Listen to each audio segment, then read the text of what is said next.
Welcome again to Sahara TV.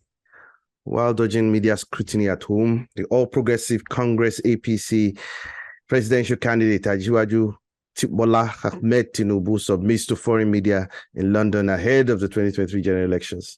Sahara TV will be analyzing Tinubu's expedition in a Chatham House dialogue at the interview with the award-winning journalist, the proven mock-raker, writer, and researcher, David Hundeyin. David, nice to have you back with us again. Thank you for having me. The APC Deputy Director of Media and Publicity, Ali, has stated during a recent live interview that their presidential candidate, Asiwaju Bola Tinubu, has disappointed critics with his recent appearance at Chatham House on Monday. Let me start by asking you, how disappointed are you? I'm not exactly sure what he meant by disappointed critics. If I'm classified as a critic, then I guess what I feel will be the furthest thing from disappointment, because you're only disappointed when you're expecting something. I expected absolutely nothing. So it's par for the course. His appearance is exactly what I expected it to be. So I'm neither pleased nor disappointed. It's exactly what I expected it to be. It was a fiasco in every sense of the term. If I'm not mistaken, that was the first time in the history of Chatham House where someone who was facing questions actually delegated answering of the questions to other people, because clearly he couldn't answer the questions himself. I don't think there has ever been, even the current president, when he spoke at Chatham House in 2014, made some kind of an attempt to answer the questions himself. I mean, he might have spoken off point, he might have lost his train of thought a couple of times, but at least he made the attempt. This is something completely unprecedented. So if they consider that to be some kind of a win, to be some kind of a good representation of what they think their candidate is like, then I guess it just shows you how much of a shambles the APC presidential campaign really is. In the spirit of Tinubu's teamship, questions posed to him directly following a paper he presented at the think tank were found out by Fiat to surrogates. Reactions expectedly have been trailing that action, while well-meaning Nigerians stamped that teamship, the doctrine, as an abdication of responsibility. The APC spin doctors and handlers said delegating questions to team members is one of Tinubu's innovation. What's your reaction to this? I mean, these are people who have demonstrated over the past few months that they will say absolutely anything. My personal conviction in all of this is that a lot of the people surrounding Bola Tinubu don't even believe in his candidacy at all. They just want to eat. They just want to get a share of the man's money, and to get paid, they will say absolutely whatever it is they feel they need to say, no matter how unjustifiable, no matter how asinine it is. They will say it because, well, you know, there's a monetary value attached to them denying that the sun is hot. So those are the kind of people that Tinubu is surrounded with. He's surrounded with people who, and I say this not just as my own reading of the situation. I say this as someone who actually has had some kind of interaction with people who are actually in that circle, right? Either direct interaction or by 1 or 2 degrees of separation. And the sentiment is always the same. Well, what do we do? It's a job. You know, people basically just, whether or not they believe in his candidacy, whether or not they actually want Nigeria to get better, whether or not they believe in democracy and having a free and fair election, the only thing that they're really interested in is that there's money to be made here, so let's make it. Let me ask you, what are your thoughts on some of his responses to some of the questions posed to him? Some of these answers or responses seemed lacking in substance to a lot of Nigerians, just words strung together without communicating the issues, like the issues of security, for example. He defended Buhari's government. Your thoughts on that, please? So again, that's classic Bola Tinubu. Rambling, dissembling, doesn't have a train of thoughts before you can even talk about losing his train of thoughts. Never had one to start with. Just opens his mouth and there's like this stream of thoughts, or a stream of consciousness, psychobabble. that comes out, and you cannot really make sense of what it is that he's saying. Clearly, this is a geriatric who is suffering from some sort of the neurodegenerative condition. Clearly, this is not somebody who is in a condition to preside over his own family, much less a country of 200 billion people. But again, because he has some tukobo in the bank that some people want, you know, that some people want, they will prop him up. They'll keep on propping him up. They'll keep on pushing him out there to make a total fool of himself in public. They are aware of all the ethical and criminal considerations and behavior in his background. They are well aware. There's nothing, there's no part of this that is news to them. They knew this even before some of us did. And their only motivation in all of this is we need to get paid. And this is somebody that has money. He wants to run for president. And he's so desperate in his attempt to become president that he's willing to spend however much it is that he thinks it's going to take, which obviously means that we're going to make money. So that's all it's about. So this is yet again just another instance of Tinubu making a mockery of himself. I've lost count of the number of times this has happened over the past year, whether it was him soiling himself in public when he lost control of his he basically urinated over himself during a public appearance. Yeah. And while that was happening, you had people in the background clapping and dancing and singing, Bola, on your mandate, we shall stand.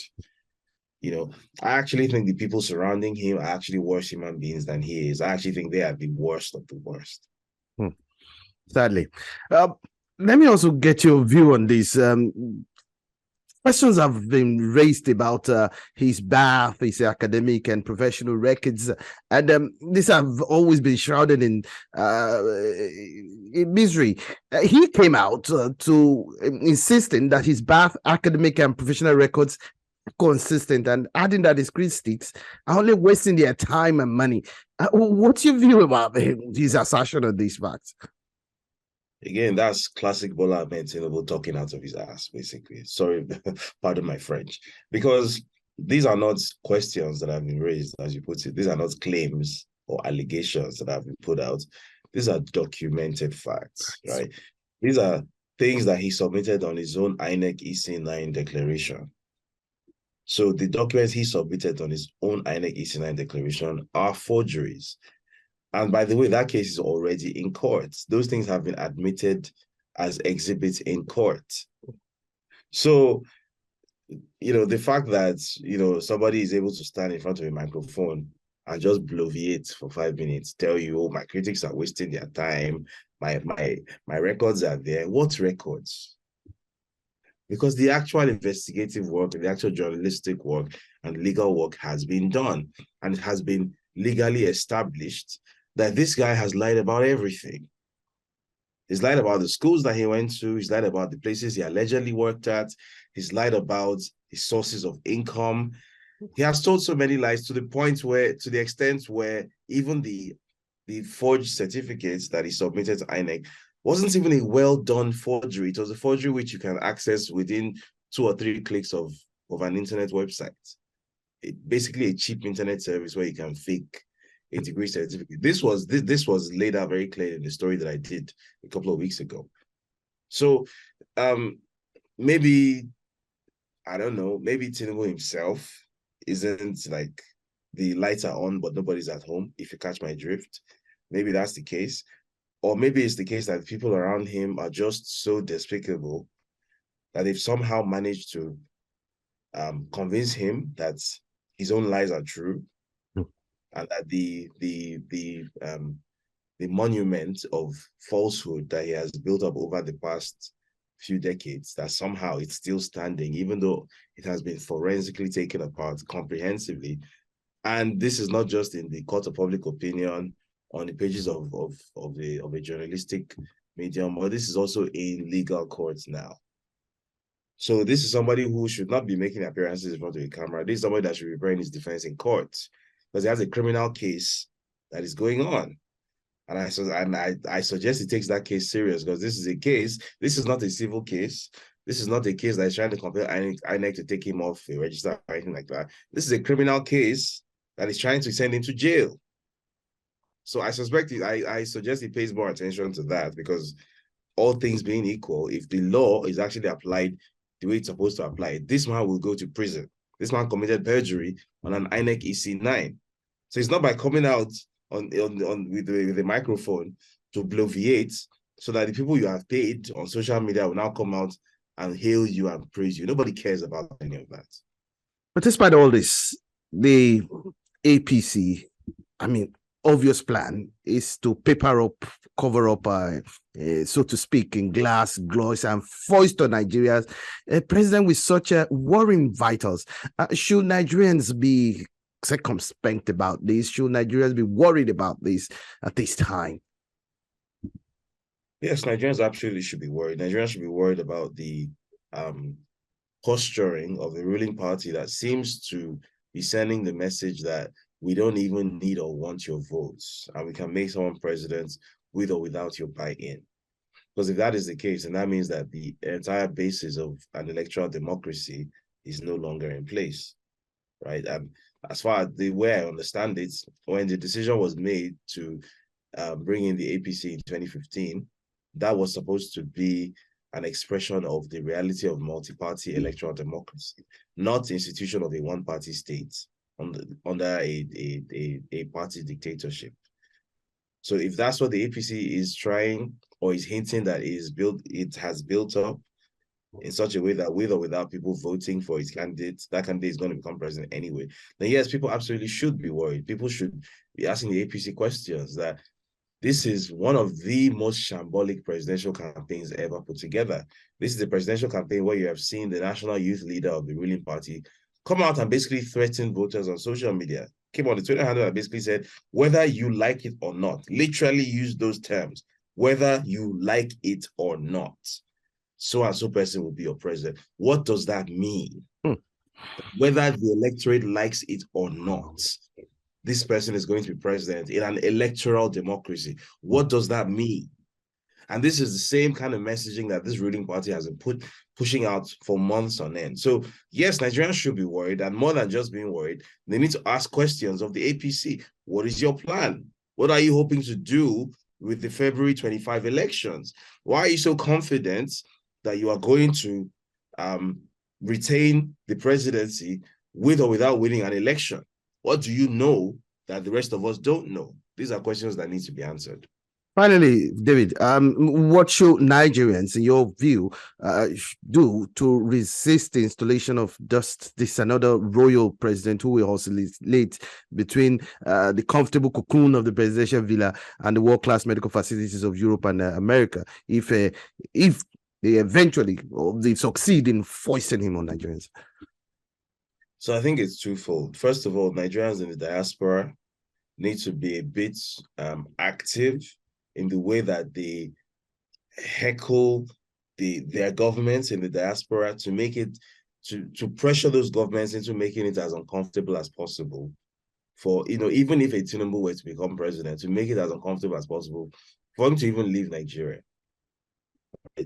Not that you leave Nigeria, go to France, go to Germany, go to Italy, go to the UK for medical attention and spend 8 months there, like our current alleged president did and keeps on doing.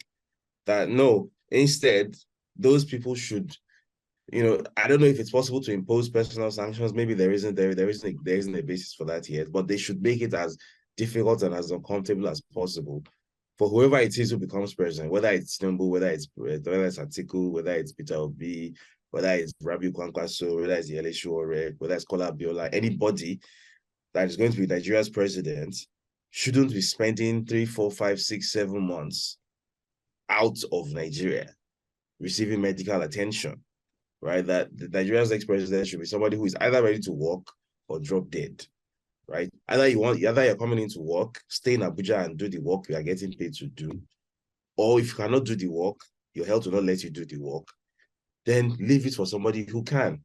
Now, Nigerians at home, obviously, those who haven't collected their PVCs need to collect their PVCs. Those who need to mount pressure on INEC to ensure that it speeds up the PVC disbursement process and they can get their PVCs before the election, they need to do that.